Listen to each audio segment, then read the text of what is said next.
សួស្តីបងប្អូនគ្នាយើងមកដល់អាគារចំណាស់មួយសល់តាំងពីជំនាន់បារាំងណាអាគារចាស់ហ្នឹងគឺ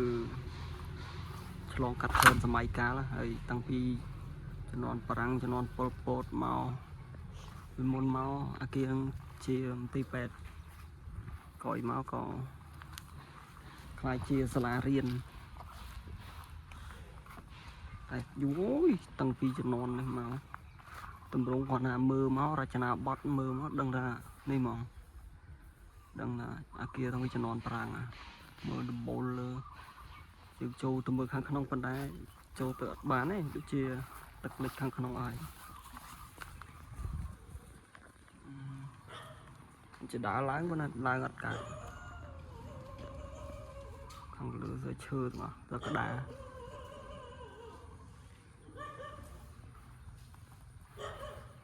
អូ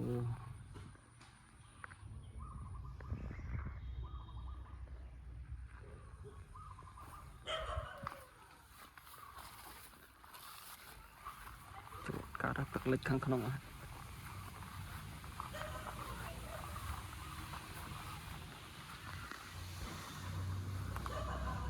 អូច្រើន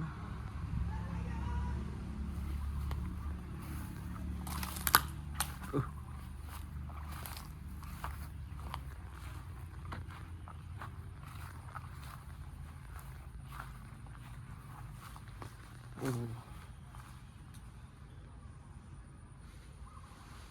ធម្មតាទេលោកអើយ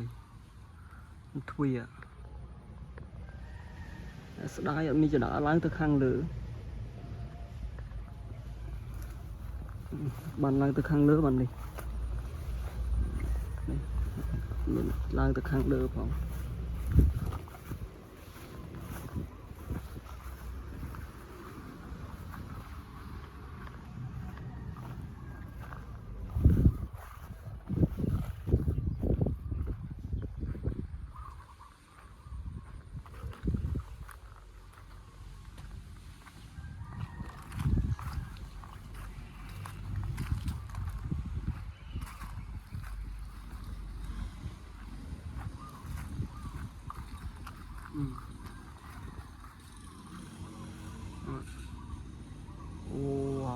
អូខ្លាច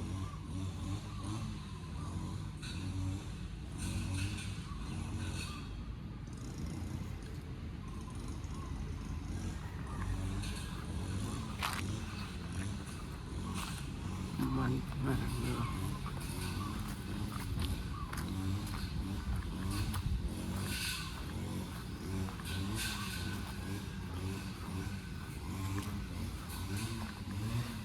សល់កត់ឈើពី3ទៀតកត់នេះបាត់កត់សល់យូរហើយនេះ